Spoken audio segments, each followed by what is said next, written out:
Baik, Assalamualaikum warahmatullahi wabarakatuh. Teman-teman semua, berjumpa lagi dengan materi kita, yaitu tentang atom ya. Nah, kali ini Bapak akan menyampaikan materi tentang bagaimana cara menentukan golongan dan periode unsur dalam tabel unsur menggunakan konfigurasi elektron tanpa kita melihat langsung ke dalam tabel unsur. Nah, kalau cara kita melihat letak golongan dan periode dalam suatu tabel unsur, kalau menggunakan tabel unsur, kemarin kita sudah belajar, Bapak review sedikit ya. Nah, ini adalah tabel unsur teman-teman ya, sistem periodik unsur, di mana unsur itu berdasarkan kategori penyusunan tabel unsur modern kan disusun berdasarkan kenaikan nomor atom ya. Nah, ini Bapak review sedikit. Ini adalah golongan 1A nih, dari atas ke bawah ya. Unsurnya ada hidrogen, litium, natrium, kalium, rubidium, cesium, francium. Kemudian di sebelahnya ada golongan 2A. 2A gitu ya, seperti itu. 3A-nya loncat ke sini, teman-teman. Ini 3A. Ya. Terus sebelahnya 4A ke bawah sampai terakhir 8A. Nah, kemudian yang tengah-tengah ini yang seperti lembah ini adalah golongan B ya, atau yang disebut dengan golongan transisi. Nah, misalnya kita ingin mengetahui lokasi di mana sih periode dan golongan unsur kalsium misalnya yang lambangnya Ca. Ada yang tahu ini golongan berapa kalsium? Golongan 2A, betul ya. Ini golongan 2A, ya kan? Kemudian periodenya periode berapa?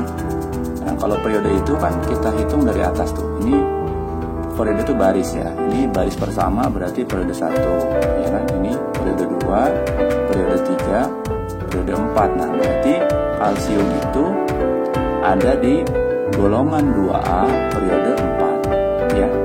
Kemudian misalnya aluminium, berarti ini ada di golongan 3A ya kan? Ini golongan 3A. Periodenya periode berapa?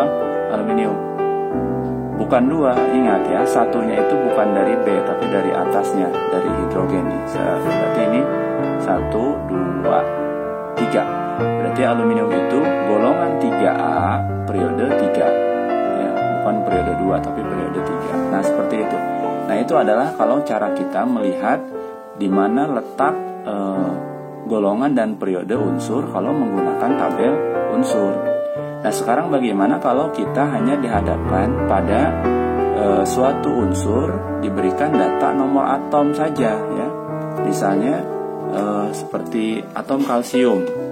Kita diminta untuk menebak di mana letak atom kalsium itu. Golongannya berapa, periodenya berapa. Maka kita bisa mencarinya menggunakan konfigurasi elektron ya. Nah, konfigurasi elektron yang kita sudah pelajari itu ada dua kan, ada berdasarkan Niels Bohr, ada berdasarkan konfigurasi mekanika kuantum ya. Bapak contohkan misalnya kalsium ya, nomor atomnya 20 ya. Nah, kalau menggunakan konfigurasi Niels Bohr ini kan pakai kulit KLMN itu berarti 2 ya kan, terus 8 ya.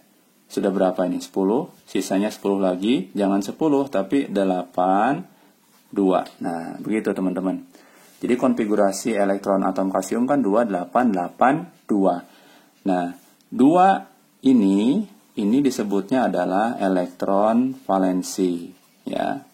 Elektron valensi. Artinya elektron yang berada di ujung. Nah, ini sekaligus elektron valensi ini adalah menunjukkan letak golongan.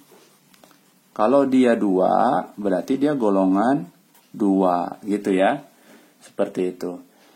Nah, kemudian kalau periode dalam konfigurasi ditunjukkan oleh apa? Periode dalam konfigurasi ditunjukkan oleh jumlah kulit. Ini berapa lapis berarti kulitnya?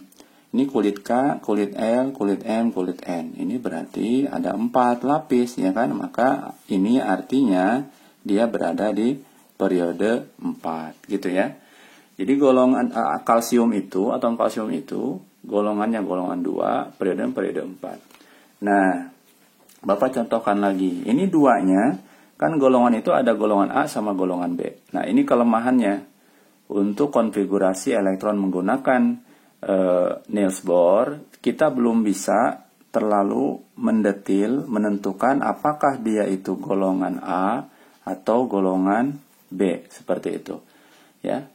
Jadi kita hanya tahu golongan 2 saja, tapi belum spesifik dia tuh 2A atau 2B. Nah, maka itu disempurnakan oleh mekanika kuantum, ya. Coba kita buat konfigurasi elektron dengan mekanika kuantum untuk atom kalsium. Ingat metodenya S P gitu ya.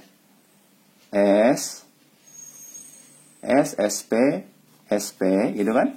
SDP. Nah gitu. Mungkin ini sampai sini dulu. Ini 1, ini 2, ini 2, ini 3, ini 3 ya. Kita coba dulu SP ya. Oke, kemudian ini S lagi mungkin ya. SDP ya. Ini berarti S-nya S4. Nah, elektronnya berapa ini? 1S2 ya kan? Di 2S2, 2P6, 3S2, 3P6. Hitung sudah berapa ini? 2, 6, 8, S10, 12, 16, 18. Kurang 2 ya, berarti 4S2. Nah, ini teman-teman. Perhatikan, kalau dalam mekanika kuantum, konfigurasi elektron atom kalsium itu berakhir di orbital S. Ini, berakhir di orbital S ya. Dalam kaidah konfigurasi elektron menggunakan mekanika kuantum, kalau dia berakhir di S, ya kan? S, ya, ini masuknya adalah golongan A, gitu ya. Oke, golongan A-nya berapa A? Nah, tinggal lihat angka di atas S itu berapa. Kalau dia 2, maka dia adalah 2A, begitu, ya. Periodenya ditunjukkan oleh angka terbesar di depan orbital ya. Di sini kebetulan angka terbesarnya 4, maka dia periodenya periode 4. Seperti itu. Nah, jadi terjawab sudah teman-teman sekarang. Jadi kalsium itu kita tidak ragu lagi mengatakan bahwa dia itu golongan 2, tapi 2-nya adalah 2A ya. Periodenya periode 4 sama dengan yang di atas ya kan. Jadi ini lebih detail seperti itu. Nah, kenapa Bapak katakan, oh ya, kita coba buktikan, betul tidak kalsium itu adanya di golongan 2A periode 4 dengan melihat tabel unsur, ya, seperti ini. Ya, nah ini adalah atom kalsium, teman-teman, ya kan? Betul, tadi kita buat bahwa dia adalah golongan 2A periode 4, kita lihat, ini golongan 2A, betul, periodenya periode 4, apakah betul periode 4 ini? 1, 2, 3, 4. Nah, betul ya, kalsium itu golongan 2A periode 4. Seperti itu aplikasinya ya. Nah, kenapa Bapak katakan dengan menggunakan metode Niels Bohr itu belum spesifik menentukan golongan dan periode, kita akan coba buktikan untuk atom, misalnya ya kita lihat atom yang lain ya, yang nomor atomnya di atas itu, misalnya ya, atom titanium ya, misalnya titanium Ti ya. Oke, nomor atomnya 22. Nah, 22 ya, titanium 22. Konfigurasinya 1s2, 2s2 ya kan, 2p6, 3s2, 3p6, 4s2, ini sudah 20, kurangnya 2 ya, 4s2, 3d2. Nah, seperti ini. Ini berarti berakhir di orbital D, teman-teman, ya. Kalau dia berakhir di orbital D, ya kan, ini kita bisa pastikan kalau dia berakhir di orbital D, maka golongannya adalah golongan B, gitu ya, golongan B. Nah, berapa B? Golongannya, kalau untuk yang berakhir di D, itu elektron yang ada di D dan di S yang di depannya, itu dijumlahkan. Nah, berarti kalau 2 tambah 2, 4. Berarti ini golongannya adalah golongan 4B. Periodenya yang mana? Apakah yang angka 3? Bukan. Ingat, periode itu ambil dari angka terbesar di depan orbital, adanya di sini 4, ya kan? Maka dia periodenya periode 4, ya. Kita coba buktikan titanium menggunakan konfigurasi Niels Bohr, ya. 2, 8, terus berapa? 8 lagi, ya. 10, 18, kurangnya 4. Gitu ya. Ya kan? Ini sama. 4-nya itu adalah menunjukkan elektron valensi, berarti dia golongannya golongan 4, cuma kita belum tahu ini 4 apa, gitu kan? Nah, kemudian kalau periodenya ditunjukkan oleh kulitnya ada 4. Ini adalah periode 4. Nah, mari kita buktikan atom titanium dalam tabel unsur itu adanya di golongan berapa? Betulkah di golongan B? Ya. Nah, kita lihat tabel unsurnya. Ya. Ini titanium. Nah, ini titanium. Nah, ternyata teman-teman dia benar tuh ada di Bapak zoom ya. Oke. Nah, ternyata titanium itu adanya di golongan 4B ya. Jadi bukan di 4A. Maka ini metode konfigurasi menggunakan mekanika kuantum lebih detail, dia menjelaskan di mana golongan dan periode, seperti itu ya. Baik. Nah, di akhir untuk penjelasan ini, jadi ini belum terjawab, tadi sudah terjawab oleh konfigurasi mekanika kuantum ya. Nah, apa saja Pak yang kategori masuk golongan A kalau dalam mekanika kuantum ya, golongan A. Jadi kalau dalam mekanika kuantum gitu, nah kita harus tahu tadi yang pertama yaitu kalau yang berakhir di orbital S ya, orbital S. Jadi ini misalnya golongannya itu golongan A pasti ya. Misalnya di sini S1 ya berarti 1A. Kalau S2 2A. Mungkin nggak S3? Tidak mungkin karena orbital S itu maksimal isi elektronnya 2, maka ini paling banter itu golongan 2A gitu ya. Jadi dia hanya variasinya kalau tidak 1A, 2A gitu ya. Kemudian kalau yang berakhirnya di P, teman-teman nih, ya, berakhir di P, ini juga termasuk golongan A ya. Cuma dia harus dijumlahkan untuk menentukan golongannya itu antara elektron yang ada di P, ya kan? Misalnya ini ada N, di situ di sini ada M, ini dijumlahkan. Ya, jadi golongannya adalah golongan M ditambah N. Jadi bukan hanya angka yang ada di P saja, ya seperti itu. Kemudian kalau yang berakhir di orbital apa tadi? S, ini P sudah berakhir di orbital D, maka kita bisa pastikan dia adalah golongan B, ya kan? Dari mana? Nah, biasanya D itu berdampingan antara S dengan D. Maka misalnya kalau di sini ada N, di sini ada M, gitu kan? Untuk golongannya kita tinggal jumlahkan, yaitu M ditambah N.